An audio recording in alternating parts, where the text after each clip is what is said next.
축복합니다. 성경에는 많은 이적 기사가 나오고 있습니다. 그 많은 기적 가운데 마태복음, 마가복음, 누가복음, 요한복음, 이 사복음서에 다 언급되는 사건이 있습니다. 혹시 무엇인지 아십니까? 네, 바로 오병이어의 사건입니다. 이 오병이어는 떡 5개와 물고기 2마리로 5,000명, 남자만 5,000명을 먹이신 그 놀라운 기적의 사건입니다. 여러분들 너무나도 이 유명하기 때문에 잘 아실 겁니다. 하지만 오늘은 이 마가복음의 이 오병이어의 사건을 가지고 함께 은혜를 나누고자 합니다. 마태복음, 누가복음, 요한복음 유사한 오병이어의 사건이지만 조금씩 차이가 있습니다. 그것을 다 다루려고 하면 오늘 제가 1시까지 설교해야 되니까 오늘은 마가복음을 중심으로 여러분들에게 말씀을 전하고자 합니다. 왜 이렇게 그러면 이 오병이어의 사건이 사복음서에 다 다뤄졌을까? 다른 기적 사건도 많은데 왜 이 사건만 이 사복음서에 다 다루고 있을까? 왜 그렇겠습니까? 이 초기 교회에 이 배불리 먹은 이 사건이 너무나도 중요하게 여겼기 때문입니다. 오늘 본문 30절에 보면 사도들이 예수께 모여 자기들이 행한 것과 가르친 것을 낱낱이 고하니 라고 말씀하고 있습니다. 왜냐하면 예수님께서 12제자들을 둘씩 짝지어서 전도여행을 보냈거든요. 그들에게 권능을 줘서 전도여행을 보냈는데 이 제자들이 전도여행하면서 귀신을 쫓아내는 거예요.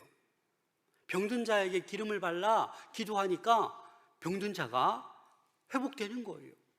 이러한 놀라운 경험을 제자들이 했어요. 그래서 전도여행을 마치고 다 예수님께 나와서 자신들이 행하고 가르친 것을 예수님께 자랑스럽게 이런 일들도 있었어요. 또 다른 제자들은 또 이런 일들도 있었어요 라고 예수님께 낱낱이 지금 고하고 있는 것입니다. 12절 13절 말씀에 보면 제자들이 나가서 회개하라 전파하고 많은 귀신을 쫓아내며 많은 병자에게 기름을 발라 고치더라. 그렇죠? 이 제자들이 경험한 거예요. 회개하라 말씀도 전하고 귀신들도 쫓아내고 많은 병자를 고쳤어요. 그래서 아마 의기양양해서 예수님 정말 제가 쫓아내었어요. 정말 제가 병든 자를 낫게 했어요 라고 자랑스럽게 예수님께 하나도 빠짐없이 고하고 있었습니다. 그런데 예수님께서 어떻게 반응하시겠습니까? 예수님께서는 이 수고한 제자들에게 이렇게 말씀하십니다. 31절 말씀 함께 읽겠습니다. 시작. 이르시되 너희는 따로 한적한 곳에 가서 잠깐 쉬어라 하시니 이는 오고 가는 사람이 많아 음식 먹을 겨를도 없음이라. 예수님은 그 보고를 들으면 아는 거예요. 아, 우리 제자들이 성실히 복음을 전했구나. 둘씩 짝지어서 내가 의도한 대로 열심히 게으름 부리지 않고 열심히 병자들을 고치고 귀신을 쫓아내었구나 라는 것을 예수님은 알아볼 수 있었어요. 아니, 밥 먹을 겨를도 없이 열심히 했구나. 그래서 예수님께서 제자들에게 뭐라고 얘기합니까? 잠깐 쉬어라. 한적한 곳에 가서 쉬어라 라고 말씀하고 있는 거예요. 만약에 제자들이 게으르게 그 복음도 안 전하고 그냥 땡땡이 치고 그랬으면 예수님이 단숨에 알아보겠죠. 여러분들 직장 생활하면서 공동체 생활할 때 그런 분들 있잖아요. 눈에 보일 때만 열심히 하고 늘 열심히 안 하고 그런 분들 딱 보면 알잖아요. 그래서 예수님도 제자들 보니까 너무 열심히 사람들이 너무 많아서 음식 먹을 겨를도 없이 열심히 한 것 보고 잠깐 쉬라 라고 말씀하고 있습니다. 사실 예수님도 공생의 사역을 가만히 보면 많은 사역들이 있었기 때문에 따로 한적한 곳에 가셔서 쉰 적이 많으십니다. 주기적으로 따로 떨어져 있는 시간이 있으셨습니다. 왜 그렇습니까?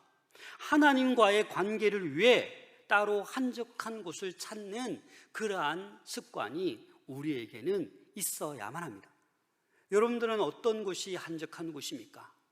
일주일 내내 직장 생활, 육아 생활, 열심히 바쁘잖아요. 언제가 여러분들 한적한 곳입니까? 그런 시간이 없다라면 이 주일날만큼, 이 예배 시간만큼은 주님 앞에 나와 이 한적한 곳에서 쉴 수 있기를 소망합니다. 이 쉬어라라는 헬라어 아나파우오라는 단어는 어떤 의미가 있냐면 하던 일을 멈추고 쉬어서 생기를 되찾는다라는 의미가 있어요. 여러분, 잠깐 하던 일을 멈춰야 우리는 쉴 수가 있어요. 쉬어야 새로운 힘을, 생기를 공급받기 때문입니다. 그래서 하나님께서 안식일을 기억하여 어떻게 하라 그랬어요? 거룩히 지키라. 엿새 동안 우리가 열심히 일해도 제7일에는 우리는 쉬어야 되는 것입니다. 쉬지 않고 열심히 달려가면 어떻게 돼요? 병 나는 거예요. 쓰러지는 거예요. 그래서 예수님께서는 이 제자들에게 잠깐 쉬어라, 이 말은 예수님의 이 제자들을 향한 사랑의 마음을 우리는 볼 수 있습니다. 그래서 이제 예수님과 제자들은 배를 타고 떠납니다. 32절, 33절 말씀 함께 읽겠습니다. 시작. 이에 배를 타고 따로 한적한 곳에 갈새 그들이 가는 것을 보고 많은 사람이 그들인 줄 안지라. 모든 고을로부터 도보로 그곳에 달려와 그들보다 먼저 갔더라. 왜 배를 탔겠습니까? 배를 타지 않으면 또 금방 다 몰려들기 때문에 그래도 배를 타고 하면 안 따라오겠지 하고 배를 타고 갔는데, 그 갈릴리를 가로질러 간 것이 아니라 그 해변가로 배가 운행해 간 것 같아요. 그래서 사람들이 알아보고 배보다 빨리 달려간 거예요. 달려 그곳에 도달한 거예요. 아마 예수님께서 늘 가던 곳이 있으셨나 봅니다. 그래서 그렇게 멀지 않은 곳에 배를 타고 가고 있는데 그 많은 무리들이 먼저 도보로 그곳에 달려와 그들보다 먼저 갔다라는 것입니다. 여러분, 제자들이 전도 여행을 하면서 수많은 병자, 귀신 들린 자를 쫓아내 주었어요. 소문이 어떻게 나야 되겠습니까? 그 갈릴리 주변 소문이 다 난 거예요. 나도 지금 귀신이 쫓아내야 되는데, 나도 지금 병고침을 받아야 되는데, 나도 그 복음 메시지를 듣고 싶은데 라고 하면서 큰 무리가 몰려든 것입니다. 그런데 그들이 어떻게 왔다고요? 달려왔다라고 말씀하고 있습니다. 여러분, 삭개오도 예수님을 보기 위해 어떻게 했습니까? 누가복음 19장 4절입니다. 함께 읽겠습니다. 시작. 앞으로 달려가서 보기 위하여 돌무화과 나무에 올라가니 이는 예수께서 그리로 지나가시게 되미더라. 삭개오도 예수님이 지나간다는 소식을 듣고 막 달려간 거예요. 그래서 돌무화과 나무에 올라간 거예요. 이 말은 뭐예요? 간절함이 있는 거예요. 꼭 예수님을 만나야겠다. 이 수많은 무리도 꼭 예수님과 제자를 내가 만나야겠다라는 그 마음으로 달려간 거예요. 오늘 예배 나오실 때 이 마음 가지고 달려 나오신 분 계십니까? 한 분도 없죠. 차 타고 오거나 걸어서 오셨죠. 그런 달려감의 말을 하는 것이 아니라 우리는 우리 가운데 예배에 대한 사모함, 간절함이 있으셔야 합니다. 그냥 오늘 또 예배 그냥 가는 거지 뭐, 주일이니까 내가 예배 드려주는 거지 뭐, 내가 그냥 봉사하는 거지 뭐, 이런 마음이 아니라 오늘 하루 예배를 위하여, 이 복된 주일을 위하여, 하나님, 제가 한 주 동안 열심히 살았습니다. 제가 너무너무 지쳐 있어요. 제가 이 해결하지 못한 어려운 문제가 있어요. 제 병이 찾아왔어요. 제 정신적으로 너무 힘들어요. 자꾸 우울감이 떠올라요. 하나님, 간절한 마음으로 하나님께 나올 때 회복되는 은혜가 있을 줄로 믿습니다. 간절한 마음을 가지고 있는 자에게 하나님께서는 기적을 베풀어 주시는 겁니다. 해주시면 해주시고 말면 말고, 이런 마음은 하나님께서 기뻐하시지 않으십니다. 여튼 제자들은 예수님께서 쉬라고 하셨지만 그 배를 타고 잠시 이동하는 그 순간만큼은 조금은 쉬었을 것 같습니다. 예수님께서 이렇게 또 반응하십니다. 34절 말씀 함께 읽겠습니다. 시작. 예수께서 나오사 큰 무리를 보시고 그 목자 없는 양 같음으로 인하여 불쌍히 여기사 이에 여러 가지로 가르치시더라. 예수께서 나오사, 어디에서 나온 거예요? 배에서 이제 내리셨는데, 내리자마자 수많은 군중이, 무리가 모여 있는 거예요. 그런데 예수님이 딱 보았을 때 그들이 어떻게 보였어요? 목자 없는 양같이. 여러분, 양은요, 목자가 없으면 뭐예요? 죽는 거예요, 죽는 거. 시한부 인생이에요. 양들은 미련하고 어리석기 때문에 목자가 없으면 언제 죽을 줄 몰라요. 들짐승의 밥이 되거나 낭떠러지에 떨어 죽거나 그 늘 위험이 도사리고 있는 거예요. 그런데 그 수많은 무리들이 예수님이 보자마자 목자 없는 양같이 보였어요. 그래서 불쌍히 여기셨어요. 이 불쌍히 여기다, 플랑크니조마이라는 이 헬라어 단어는 어떤 의미냐? 이 창자, 내장을 얘기하는 거예요. 그래서 이 당시 사람들은 이 마음이 이 창자, 내장이 있다고 생각했어요. 그래서 이 불쌍히 여긴다라는 것은 이 인간 마음이 내장에서 비롯되기 때문에 이 내장 창자가 막 끓는 거예요, 끓는 거. 아픈 거예요, 아픈 거. 그래서 예수님도 이 목자 없는 무리들을 보시면서 불쌍히 여기셨어요. 그래서 그들을 어떻게 합니까? 여러 가지로 가르치시더라. 다시 말해서 예수님께서 이런저런 복음의 말씀을 그 수많은 무리들에게 가르쳤다라는 거예요. 오늘날 이렇게 마이크가 있는 것도 아닌데 그럼 어떻게 가르쳤을까요? 남자만 5천 명인데. 제가 신대원 때 성지순례 갔을 때 가이드가 그렇게 얘기하더라고요. 갈릴리 바닷가 가서 여기가 바로 오병이어를 베푸는 그런 장소로 여겨진다. 그런데 의외로 사람들이 조용히 앉아 있으면 이 소리를 크게 하면 들려요, 안 들려요? 우리는 안 들릴 것 같은데 이 세상이 조용하면 들린다라는 거예요.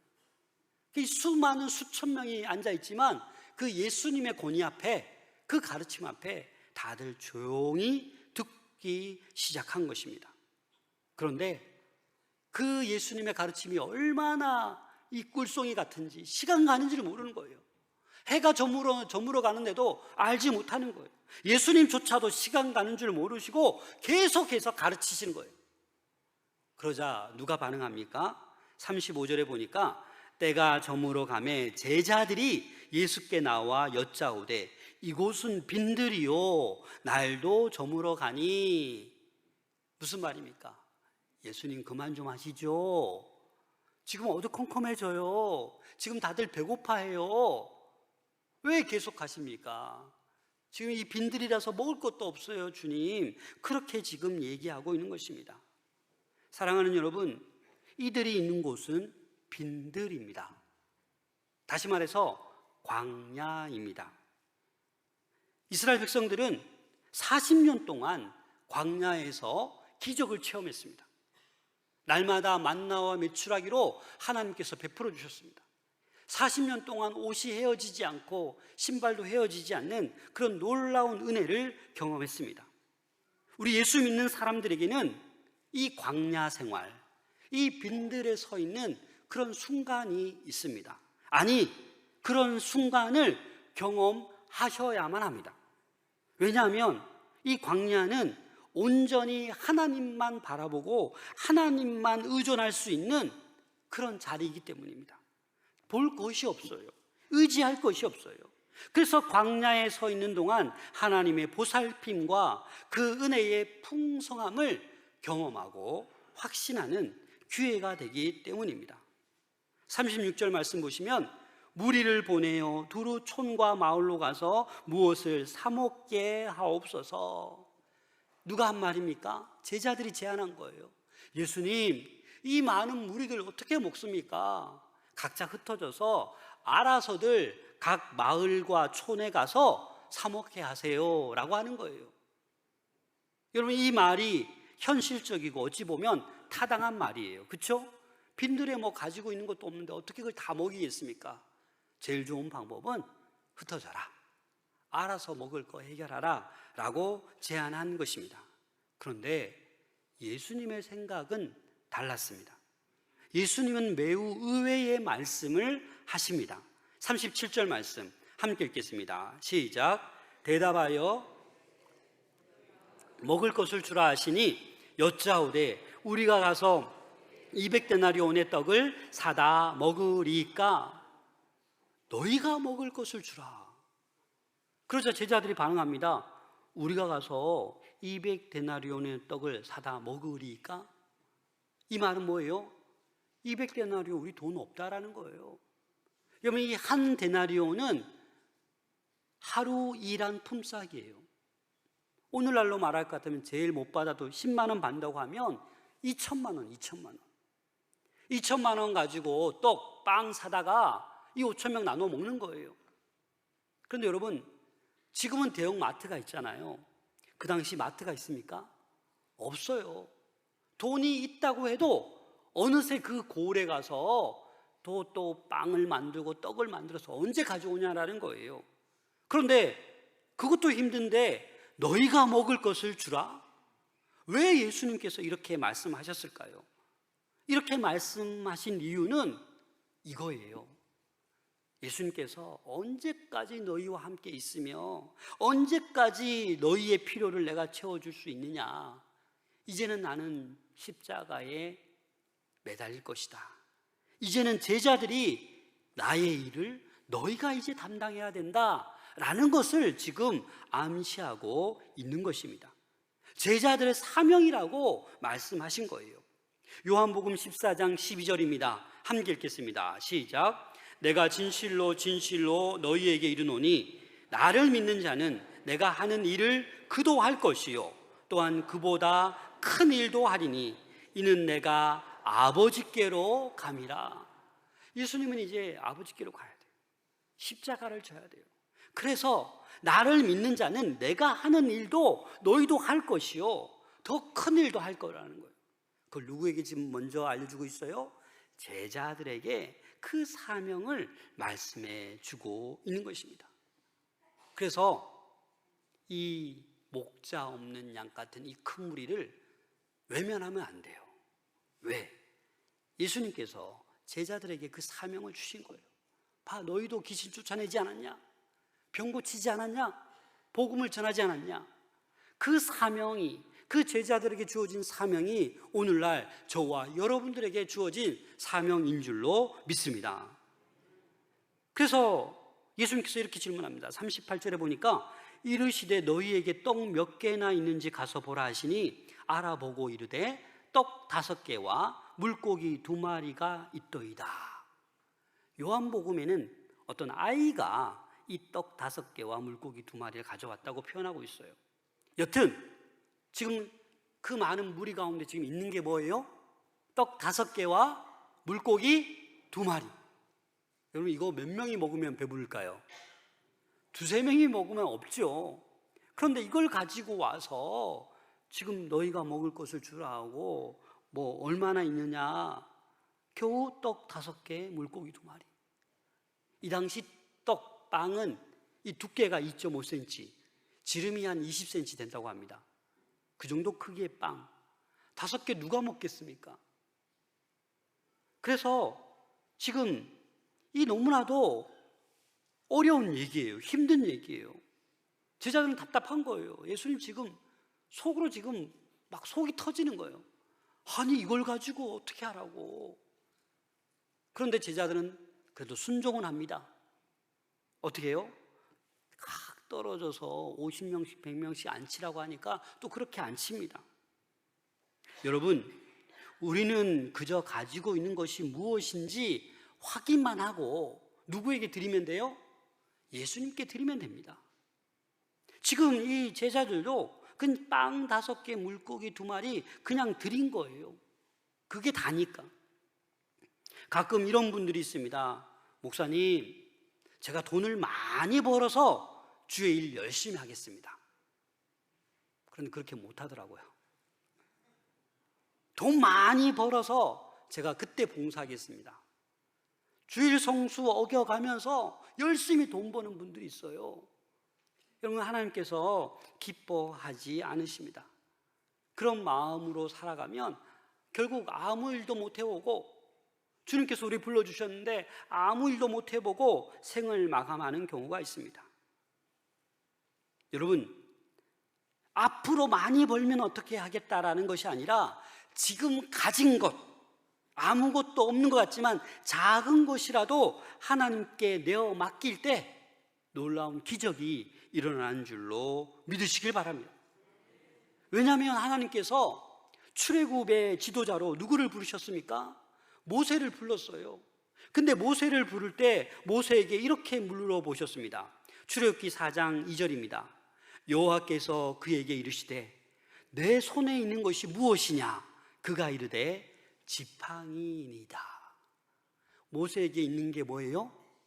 지팡이밖에 없어요. 이게 뭐 나무 짝대기, 이 지팡이밖에 없어요. 그런데 이 지팡이를 하나님께 드렸더니 이 지팡이 어떤 지팡이가 됩니까? 별 볼 일 없던 지팡이였는데 하나님께 드림이 되었더니 이 지팡이가 어떻게 해요?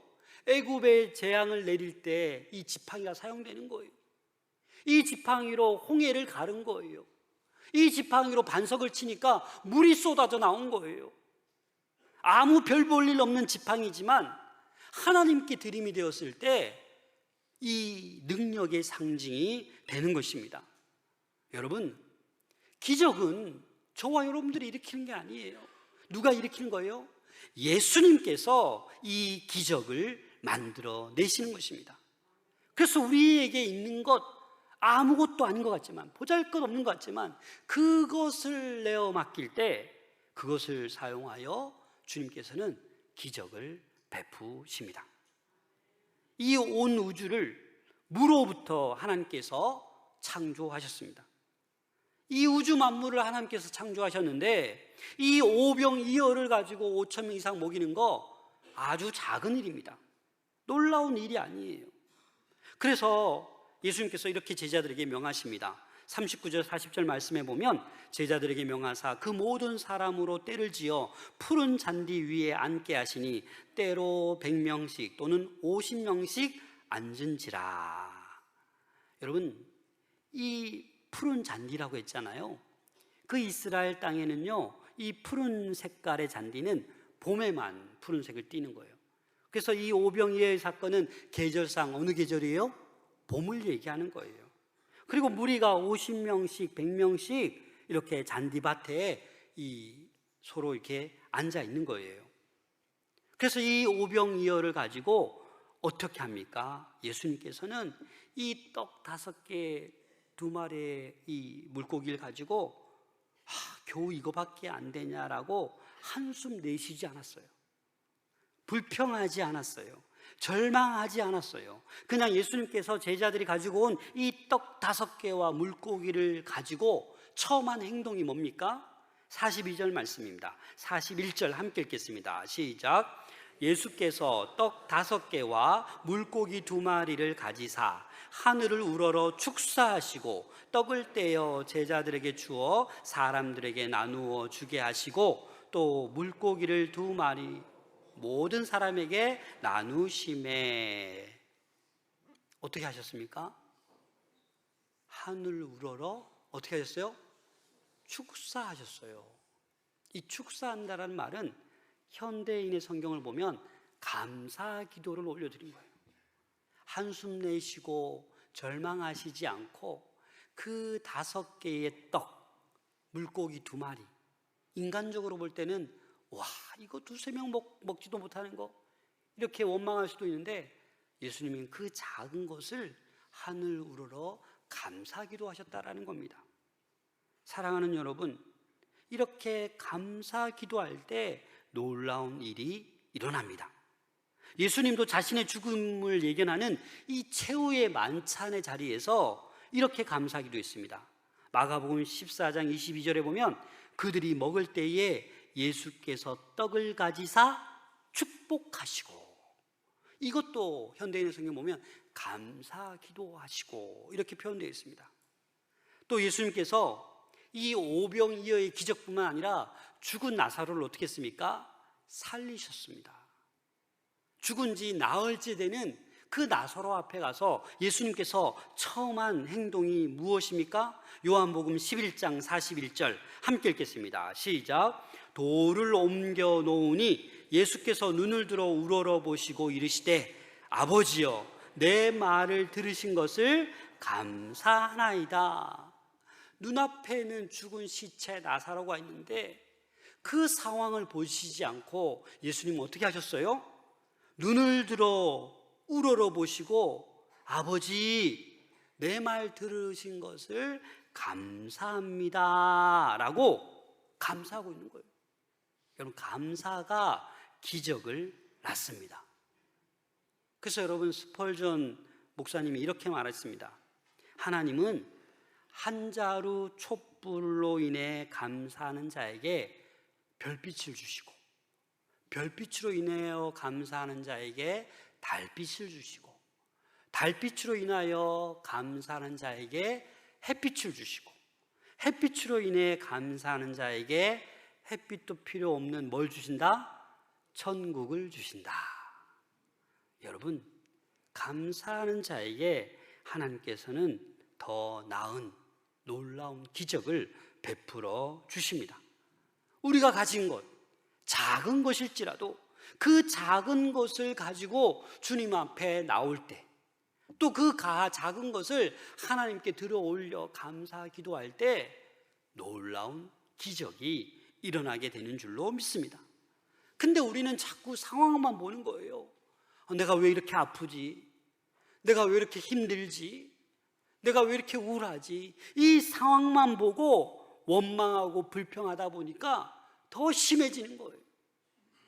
여러분, 사랑하는 여러분, 어떠한 상황 가운데 있을지라도 그것을 온전히 하나님께 내어 맡길 수 있기를 소망합니다.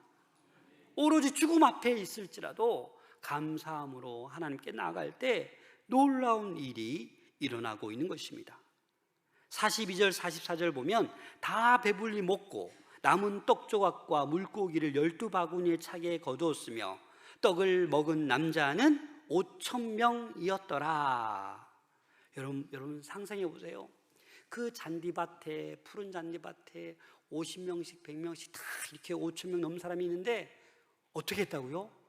배불리 먹고 남았어요. 12바구니가 남았어요. 그럼 배부를 때 여러분 어떻게 합니까? 눕지요. 누우면서 하늘을 보면서 우와, 우리 예수님 역시 최고야. 이 기적을 베풀어 주시네. 시편 23편 1절 2절이 떠올라야 돼요. 여호와는 나의 목자시니 내가 부족함이 없으리로다. 그가 나를 푸른 초장에 풀밭에 누이시며 쉴 만한 물가로 인도하시는도다. 이 수많은 무리들은 그걸 경험한 거예요. 와, 우리 주님 우리에게 이렇게 푸른 풀밭으로 인도해 주시고 쉴 만한 물가로 인도해 주시고, 그걸 지금 경험하고 있는 거예요. 예수님께서는 이 목자 없는 양과 같은 이 무리들, 이 5,000명 먹는 이 무리들에게 어떻게 하셨습니까? 먼저 영의 양식을 주셨어요. 그들을 불쌍히 여기시며 여러 가지 말씀으로 가르쳤어요. 그런 다음에 육의 양식, 현실적으로는 아무것도 없고 떡 5개, 물고기 2마리였지만 그 모두에게 배불리고 남음이 있을 수 있도록 육의 양식을 먹이시는 진정한 참 목자가 예수 그리스도이십니다. 여러분들이 이 예수 그리스도를 믿으시죠? 그래서 우리는 이 영의 양식, 예배를 통하여 영의 양식, 통독을 통하여 묵상을 통하여 큐티를 통하여 영의 양식을 드시고, 또 우리 살아가면서 이 육의 양식을 베풀어 주시는 주님을 바라볼 수 있어야만 합니다. 열왕기하 4장 42절에 보면 엘리사는 보리떡 20개로 100명을 먹였어요. 그런데 예수님은 떡 5개로 5,000명을 먹이셨어요. 이 위대한 선지자 엘리사보다 예수님이 몇 배 큰 기적을 베푸신 거예요? 제가 계산해 보니까 200배. 그 위대한 엘리사보다 예수님은 200배의 기적을 베푸신 거예요. 떡 5덩어리로 5,000명에게 배불리 먹이고도 남기셨다라는 겁니다. 사랑하는 여러분, 우리가 이 인생을 살아가다 보면 내가 왜 이렇게 빈들에 있지? 내가 이 광야에 있지? 라고 느껴질 때가 많습니다. 그래서 이 빈들에서, 이 광야에서 빠져나가려고 열심히 몸부림칩니다. 근데 여러분, 그것은 문제 해결책이 아닙니다. 그 빈들에 주님이 함께 계시느냐 안 계시느냐가 중요한 거예요. 내가 광야에 우뚝 서 있을지라도 주님이 함께 하시면 그것은 더 이상 빈들이 아닙니다. 오히려 주님이 함께 하지 않으시면 바로 우리 인생의 모든 곳이 빈들이 되는 것입니다. 여러분, 늘 임마누엘의 주님과 함께 할 수 있기를 소망합니다. 광야에 홀로 서 있는 것 같지만 주님이 함께 하실 때 더 이상 그곳은 광야가 아니게 되는 것입니다. 그리고 오늘 본문 속에서 주님께서 말씀하신 이 한 가지를 꼭 기억하셔야 됩니다. 너희가 먹을 것을 주라. 지금 경제적으로 너무나도 어려운 시대에 우리가 살아가고 있습니다. 코로나 이후에 많은 분들이 힘들어하고 있습니다. 그래서 사람들의 마음이 강팍해지고 더 인색해지고 남을 배려하는 마음이 사라지고 있어요. 내 것 챙기기에 급급하기 쉬운 때입니다. 그러나 이럴 때일수록 예수 그리스도를 우리의 주로 확실히 만날 수 있는 기회의 때가 찾아오는 것입니다.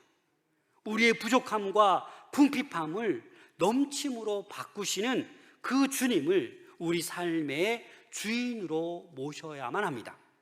모든 문제의 놀라운 해결자이신 예수 그리스도를 만나셔야만 합니다. 그래서 여러분, 너희가 먹을 것을 주라. 여러분, 인색하지 마시고 내가 조금밖에 가지고 있는 것 이거라도 주님께 내어 맡기시고 이웃을 돌볼 수 있는 우리 모두가 될 수 있기를 소망합니다. 아무리 가진 것이 적다 하더라도 주님께 가지고 나오기만 하면 풍족해지는 거예요. 오늘날도 이 오병이어의 기적이 일어나고 있는 줄로 믿습니다. 어제 토요학교 종강식이 있었습니다. 라인댄스, 성악, 캘리그라피, 냅킨 공예, 꽃꽂이 여러 강사분들이 재능 기부를 해 주셨습니다. 참 아름답고 멋진 토요학교가 된 것 같습니다. 오늘 1층에 이렇게 전시해 놓은 거 보시면 여러분들도 하반기에 등록하셔야 됩니다. 여러분, 이렇게 내가 가지고 있는 것이 아무것도 아닌 것 같지만 내어놓을 때 많은 이들이 함께 행복을 누리게 되는 줄로 믿습니다. 이제 여름 성경학교 수련회 단기 선교가 다가오고 있습니다. 특별히 교사들은 내가 가지고 있는 것을 내어놓으셔야 돼요. 시간을 내어놓으셔야 돼요. 기도하셔야 돼요. 내어놓지 않으면 안 됩니다. 그래야 이 모든 여름 행사가 은혜 가운데 놀라운 기적들이 일어나게 될 줄로 믿습니다. 아이들이 인격적으로 주님을 만나게 됩니다. 선교를 통하여서, 수련회를 통하여서, 여름 성경학교를 통해서 우리 다음 세대 자녀들이 예수님을 인격적으로 만나는 놀라운 은혜가 있을 줄로 믿습니다. 그냥 되는 것이 아니라 내어놓으셔야 돼요. 요즘은 우리 교사 선생님들도 바쁘세요. 그래서 나는 시간 없다, 나는 성경학교 못 간다, 난 수련회 못 한다, 이런 분들이 많아요. 우리 교회 말고 다른 교회. 왜 그렇습니까? 내 가지고 있는 시간 내어놓기 싫어요. 내 가지고 있는 휴가 거기에 쓰기 싫은 거예요. 하지만 내어놓을 때 놀라운 기적이 우리 삶 가운데도 일어나게 될 줄로 믿습니다. 사랑하는 여러분, 우리에게는 선한 목자이신 예수님이 계십니다. 여러분들과 함께 하십니다. 우리는 더 이상 목자 없는 양같이 헤매는 불쌍한 사람들이 아닙니다. 주님께서는 우리에게 사명을 주셨습니다. 너희가 이제는 주변에 목자 없는 양같이 떠도는 그 불쌍한 인생들에게 너희가 가서 먹을 것을 주라 라고 말씀하고 계십니다. 사랑하는 여러분, 우리 주변에 조금만 사랑의 눈으로 보면 목자 없는 양같이 죽음 앞에서 헤매는 이들이 너무나도 많습니다. 그들에게 간절히 기도하고 힘써 전도할 수 있는 우리 모든 성도님들 될 수 있기를 소망합니다. 그래서 이 사명을, 주님께서 우리에게 주신 사명을 잘 감당할 수 있는 우리 모두가 될 수 있기를 소망합니다. 기도하겠습니다.